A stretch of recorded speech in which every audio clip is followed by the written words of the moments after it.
Law Enforcement Review Board, Jackie speaking. Hi, Jackie. My name is Greg Perniuk. I have currently a file with you that I've appealed that's under review. Do you want my file number? Nope, I have it. It's okay. Okay. So I've now had a chance to crack open the envelope and take a look at the first CD that contains the 1155-page document. Yeah. And so I have not looked at all of it, but I've started to look at it, and I just have a few comments and concerns about this document. Okay. Okay, so first thing I was wondering, is this the typical format for this documentation where it's 1155 pages in one massive PDF? Yep, they're always in one PDF. Okay. One document, yeah. Right. Well, it's surprising that it's all in one huge page because it's difficult to find anything in it. But I guess you're saying that that's the way it is, eh? It should be bookmarked. Okay. Yeah, you were saying that it was bookmarked. Like mine isn't bookmarked. It's got a sort of like a table of contents.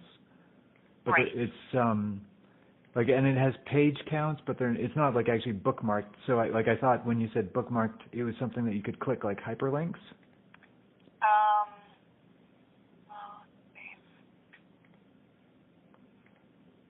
See if it comes up in Reader. I don't remember if it's just in Reader or if it's in Adobe Pro.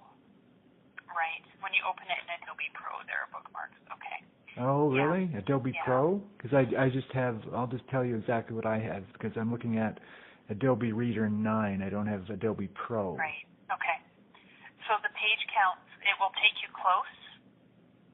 So the index where it has page numbers, if you go by page, it'll take you close to that location, but not right there because, there's cover pages and things in the way. Right. Yeah, I noticed that the page counts are all off because the LERB disclosure index isn't included in the page count, so right. It's that wasn't before the chief. Right. That was added after. Yeah. Right.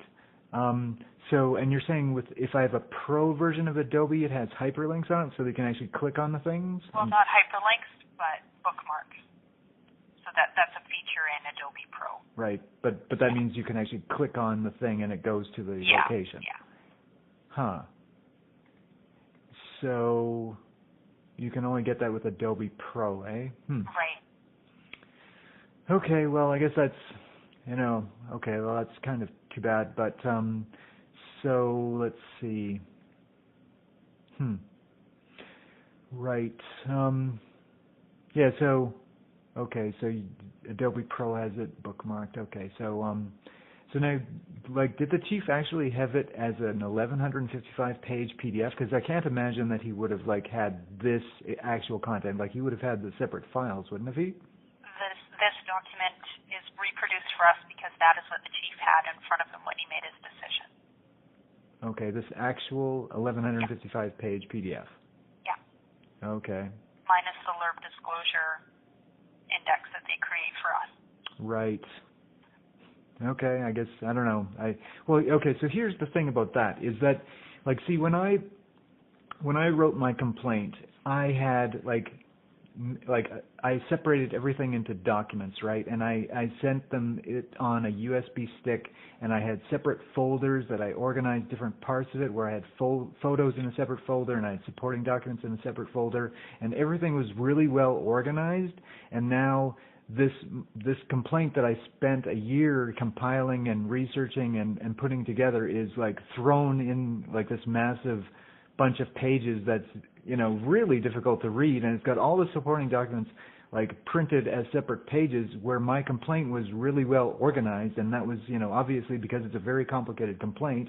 I wanted to try to make it easier to it was organized and structured, right? So what I'm saying is that I feel bad about the fact that you have it in that format, and I would really much rather have it given to you in the format that I created it, which was in separate folders and, structured and separate documents. Is there any way that I can do that? You would have to make an application. Okay. And the application would be for additional evidence. So what we base our review on is the record that was before the chief.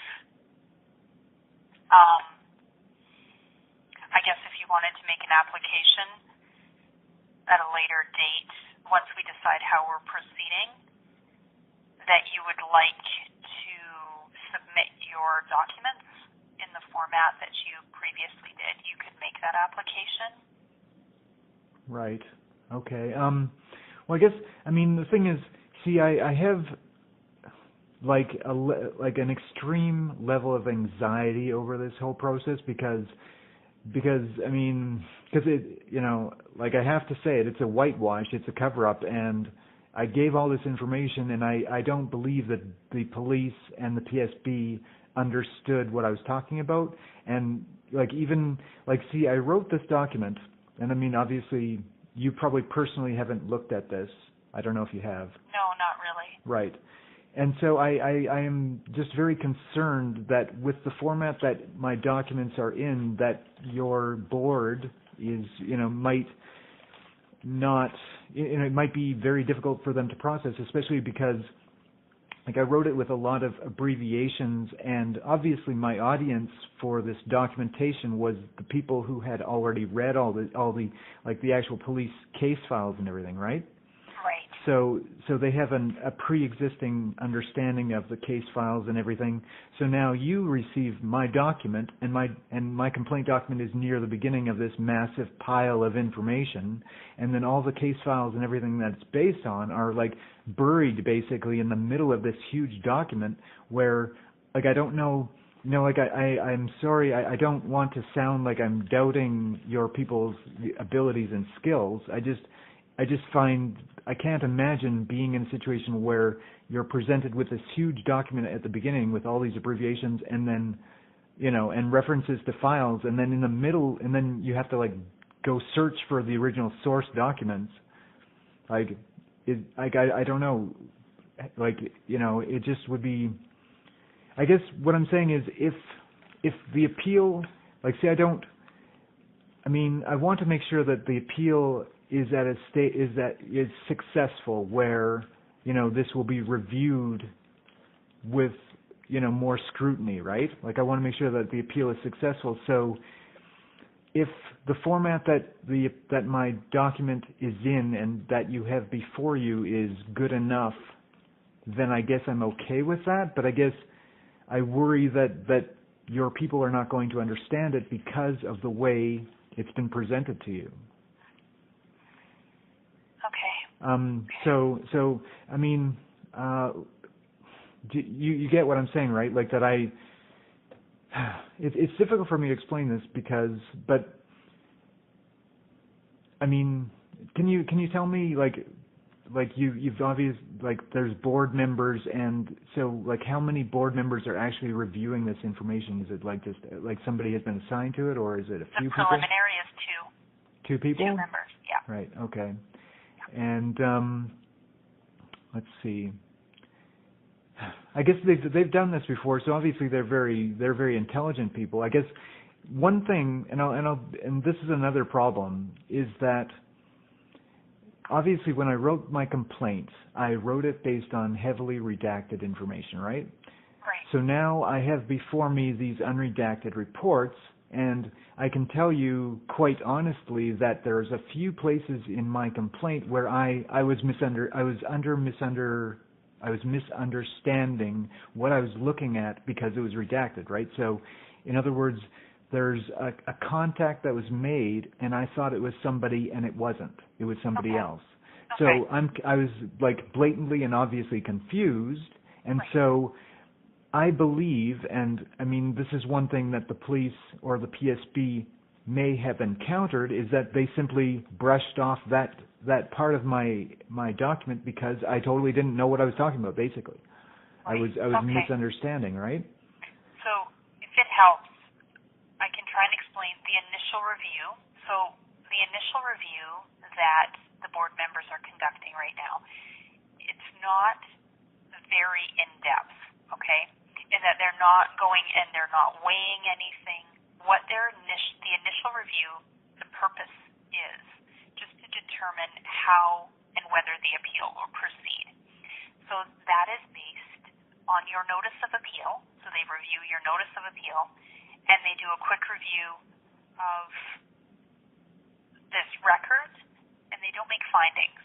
So they don't come to any determination yet.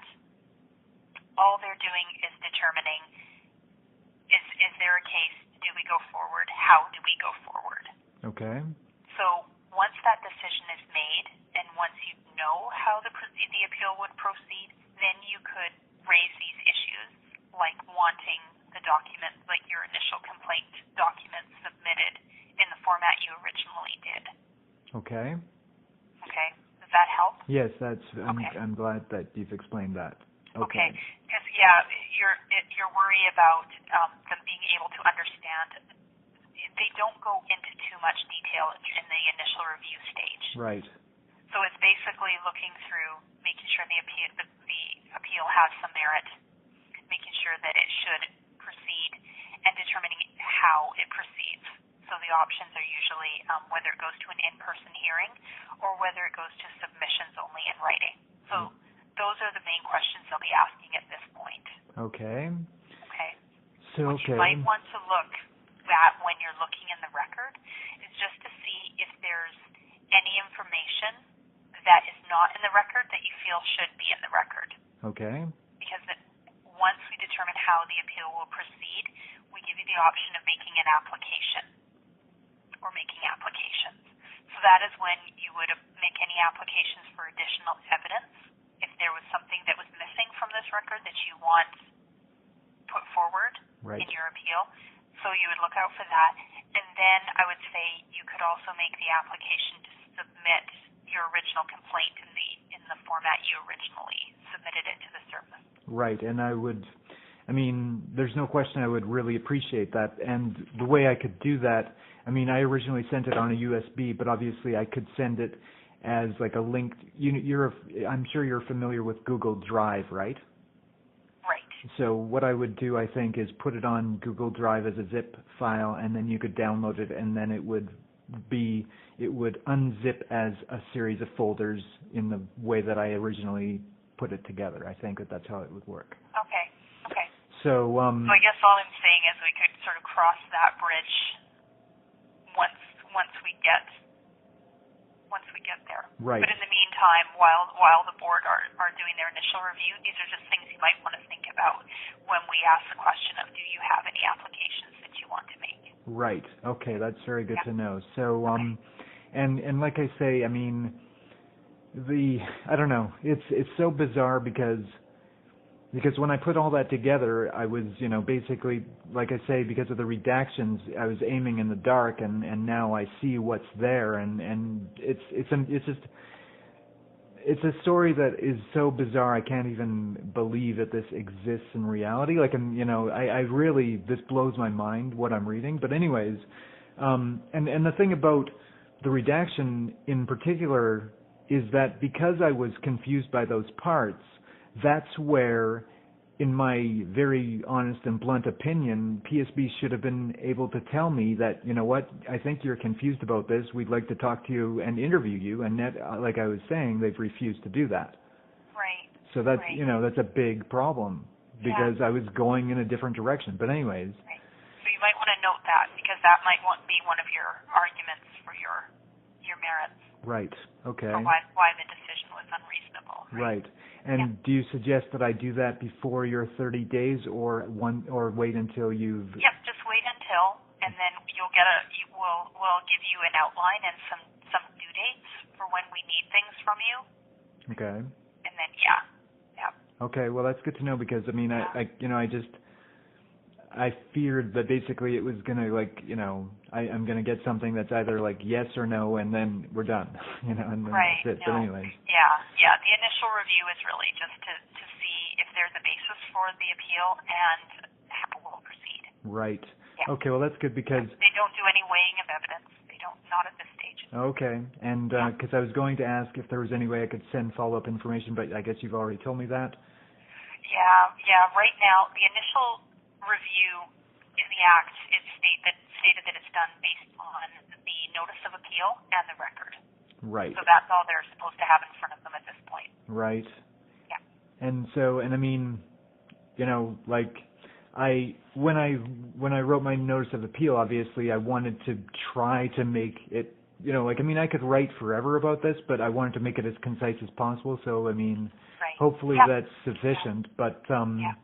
Well, and if we're proceeding to a hearing, you will also be given time to elaborate on further grounds. Right. Because we realize that this will be now the first time you've seen unredacted, well, that you've seen the record, period.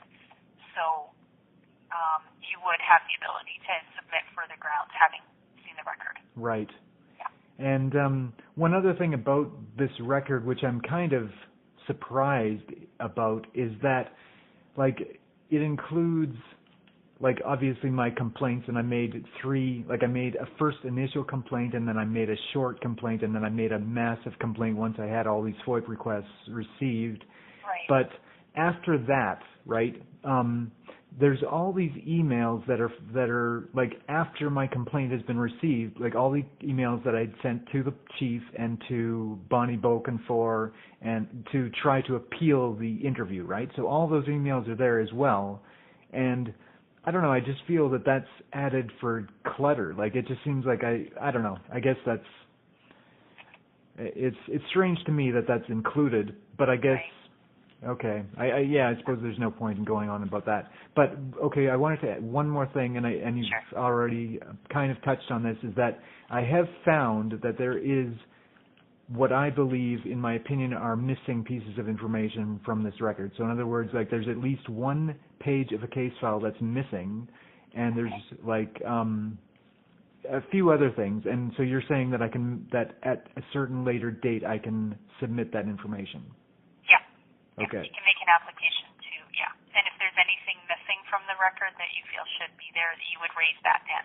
Okay, well, that's good to know, because I've already, like, you know, I don't know what to say, but you know, it's hard because, like, you have to look for what's not there. So when your people are looking at this, they don't know what's not there, and I know what's not there. So, but anyways, so that'll be at a later date.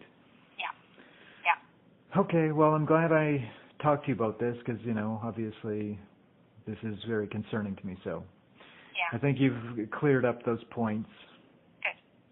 All right. So I thank you very much for your time. No problem. Okay. Thanks. All right. Okay, bye. Bye-bye. Bye.